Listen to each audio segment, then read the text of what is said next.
Hi, I'm Stacey Wallach from Town & Country Veterinary Hospital, and today we are going to talk about different ear cleansers and why it's important to clean the ears the proper way.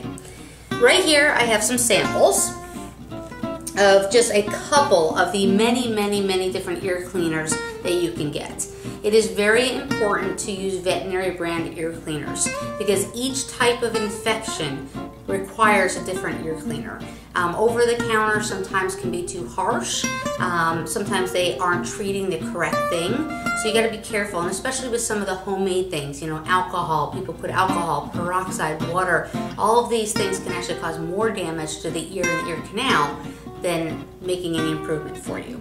So, for instance, we have some of the different products that we carry here. Ceramune is a dewaxer.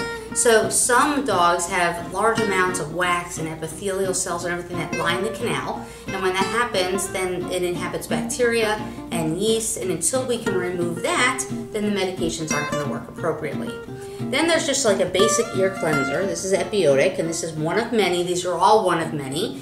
But Epiotic is just a basic everyday cleaner. And a lot of these are not even every day. I mean, you need to talk to your veterinarian. Some are once a month, some are once a week, some are daily.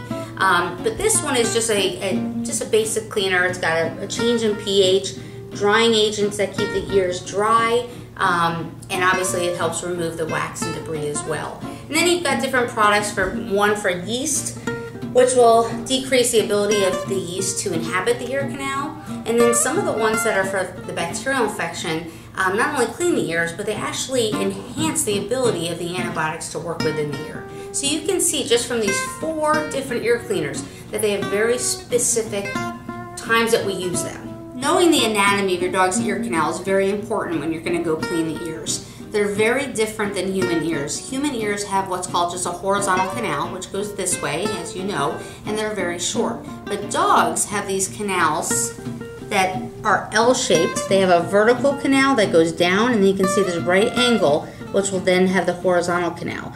And as you can imagine, it's almost impossible to clean out that horizontal canal without sending something in there to break it up, like a flush, to remove all the debris that's in the horizontal canal.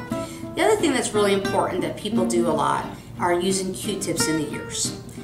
One, if you use a Q-tip in the ear and you're pushing it down, all you're doing is going to this corner over here, and you are impacting everything into this corner, and this will swell shut and nothing will be able to come out, okay? So it's very important that we don't use Q-tips in the ears. If you want to use Q-tips in the ears, you can use it on the outside of the ears in the folds only to remove all the debris. Other than that, we're going to allow our cleaning agents to take everything from that lower part of the canal and work its way up and out. When cleaning dogs' ears, you don't need a lot of supplies. You need the cleaner that your veterinarian prescribes. You can either use tissues or even some cotton balls would work, and then a couple Q-tips like we talked about just to clean the outside of the ears. So the important part is lifting the dog's ear up, okay? This allows the fluid to go down into the canal, both down the vertical and horizontal canal. It also, most importantly, will prevent your dog from shaking the head and allowing the fluid and debris to go everywhere. It's important to fill the entire canal with fluid. So all you're going to do is lift up the ear, and you can see I'm just pouring this in there. It's okay, LaRue. Okay? You cannot use too much of this substance. Holding the ear, you want to grab the base of the canal, and all you're going to do is massage. Some of this fluid will leak back out, and that's fine. Just making sure it doesn't go up by your eye or his eye. And in doing this massage, this is allowing that fluid to get all the way to the base of the canal. It's breaking all of the substance and all the wax and all the debris up. And what we're trying to do is getting this stuff that's all the way down into that horizontal canal next to the eardrum and bringing it to the surface. You hold the ear and you massage for about 15-20 seconds. Some of the cleaners you have to let sit in there for 2 to 3 minutes before you do this. And again, talk to your veterinarian about which one it is and what the proper cleaning techniques are.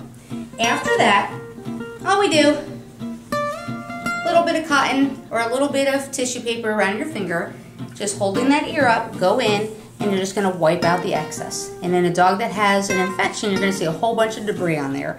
And you're going to do this a couple times. Once you get most of the fluid out and the ear is starting to look clean, you're done, okay? Like we talked about, the Q-tips are only to be used on the outside of the ear, okay, in the crevices, we never go down into the canal except for the veterinarian, and it's usually only to get samples out, okay? If you're getting a large amount of debris after you cleaned, you can repeat this a couple times unless the dog's ear is too irritated. If it's too irritated, give it a couple hours, give it a couple days, depending on what the veterinarian says, and you start the process all over again. So in conclusion, if you think your dog has an ear infection, the most important thing is to call your veterinarian, have them check to find out what kind of infection we're dealing with, and supply you with the proper ear cleaners and medications, and then using the proper ear techniques and ear cleaning techniques at home.